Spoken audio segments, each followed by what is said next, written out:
Well, I guess we got another one of those. 12 months ago, a friend of mine brought his RX-8 to me in the hopes of me being able to fix it. It was a non-runner, its 13B rotary engine had completely failed, and it was up to me to save his dream car. And well, exactly 1 year later, here we are again with a different RX-8 of another friend of mine, with the same issue though. The car doesn't run at all, the engine is completely toast, and once again I'm here to hopefully fix it. Because even though my buddy bought this car with the intent of keeping this thing forever, this baby right here already has some huge issues, and who would have guessed, it's once again the engine that's the culprit. RX-8s come with a so-called rotary engine, and if you don't already know how it works, no worries, let me break it down for you. Just like a regular piston engine, a rotary sucks in air, injects fuel, compresses and ignites it, and farts it out again. However, it does all of that without a piston going up and down, but rather with this Dorito-shaped rotor which spins around a housing.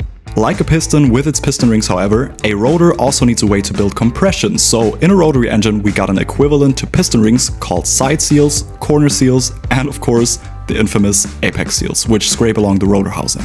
Usually when we're talking about engine failure on a rotary engine, we talk about either failure of one or more of the seals, or a nick in the rotor housing, which leads to compression issues. But I know for a fact already that this thing is completely toast, there's basically no hope, we need to rebuild the entire engine from scratch, just like we did last time. And boy, have we got the right parts for the job. And I'm excited to say that we got a bunch of cool companies on board, such as 70 May and Kaiweets, who are supporting the build. But more on them later. First, let's get to work. Today's goal is getting the engine out of the car, so we can fully focus on tearing it down after that. Thankfully, RX-8s are a breeze to work on, so removing everything in the engine bay is basically just a matter of minutes, and we will need to remove quite a bit to make room for the engine hoist to do its job. And with the hood removed, we now have full access to this lovely 13B rotary engine, so let's get cracking and rip this thing apart.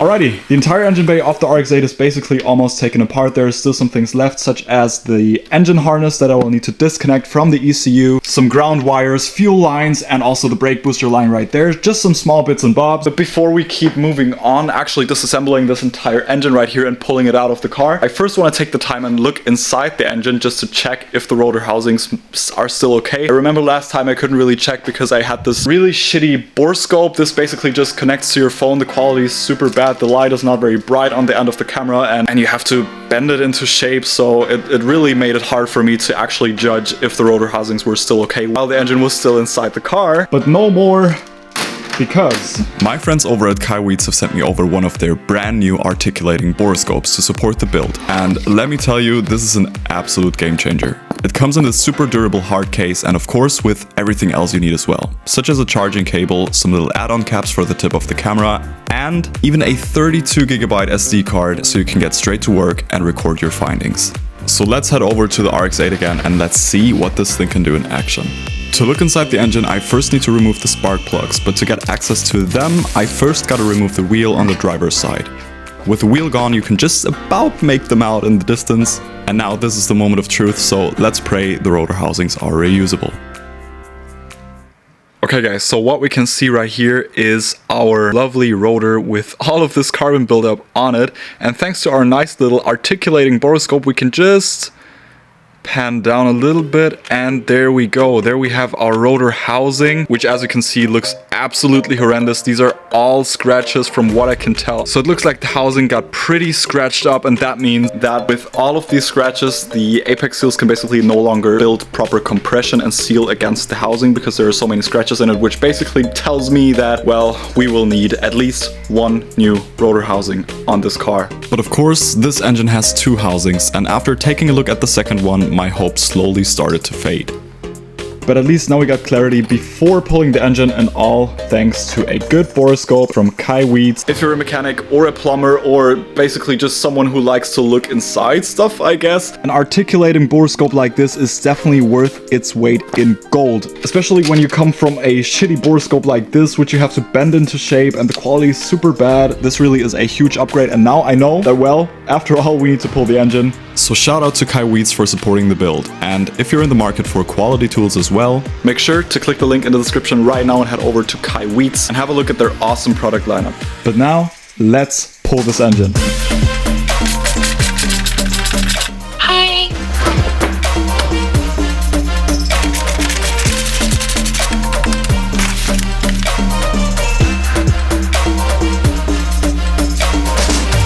With the bumper removed, we're taking big steps into the right direction, as the only things left to do are to drain the coolant and oil and remove some more hoses, wires and brackets. This is the moment I've been waiting for, as now the engine hoist can finally do what it was made for and pull the 13B rotary out of this RX-8 right after unbolting the engine mounts.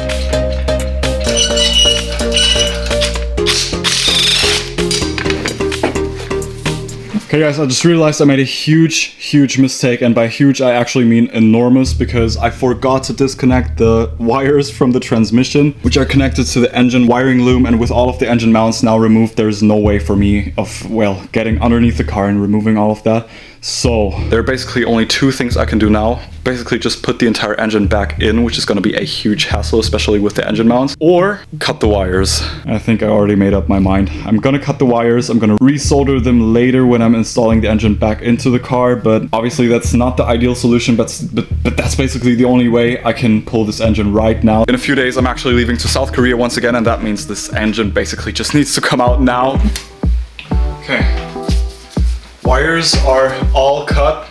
Let's pull this engine.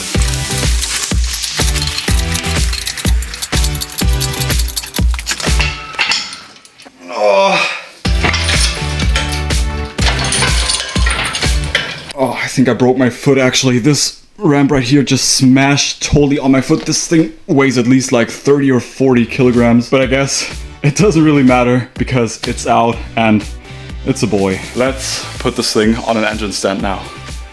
Oh, my foot. This engine removal was much harder than I expected, mainly because there were some seized bolts that I had to get rid of in order to pull the engine. One of those bolts was on the AC compressor, and I've decided to work my way around it by pulling the engine with it still attached, which again is less than ideal. To get the entire package onto an engine stand, however, I now need to remove it after all, alongside the oil cooler line. I'm really excited to have another RX-8 at my shop, especially because we're going to completely transform this one, so if you want to see how this baby turns out, make sure to subscribe and join the family. From wheels to suspension, I want to do it all. And of course we're also going to fix this completely trashed fender. It's completely dented and scratched, as you can see. If I remember correctly, I think my buddy told me that when the previous owner was still in possession of this car, he had it parked on the road and someone smashed into this side of the car without owning up to it, without leaving any notes or contact information on the car. Now, none of this would have actually happened in the first place if the previous owner of the RX-8 would have used a product of today's sponsor.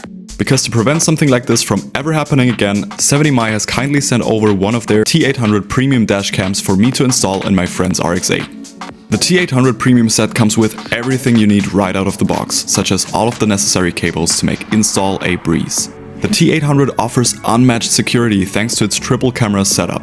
Not only does it record everything that's happening in front of the car, but also in the rear and the cabin of the car to protect your rides in an event of a crash. And it does all of that in 4K HDR, even during the night thanks to its night vision capabilities. 70mi gets you going right out of the box by even including a huge 512GB SD card, and you will need that, trust me, because not only is the T800 a premium triple angle dash cam, but it also records 24/7, and thanks to its 4G connectivity, AI motion detection and and ultra clear night vision, you will get an alert right on your phone if suspicious activities have been detected around your car, ensuring your car is safe from vandalism even when it's parked. So if you want to prevent something like this from ever happening to you, make sure to click the link in the description below and pick up a dashcam from 70my and protect what's yours by installing it in your personal vehicle. And if you're watching this shortly before Christmas 2025, make sure to be quick because only for a few more days 70my is offering crazy Black Friday deals. So if you don't have a Christmas present yet for your fellow car enthusiasts, make sure to pick one up for them. Thanks again to 70my for sponsoring this part of the video.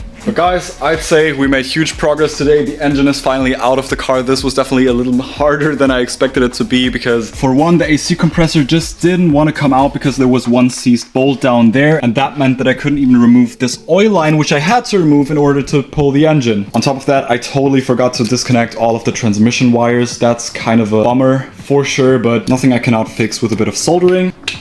anyways, the engine is out. In the next video, we're gonna tear it down. I'm probably gonna make one of these ASMR very detailed videos just so you can follow along and understand 100% how the 13B rotary engines actually work. So make sure to subscribe right now if you're interested in that, and make sure to stick along because this is actually gonna be a very, very cool build, I think. And I'm excited to have another RX-8 at my shop. See you in the next one.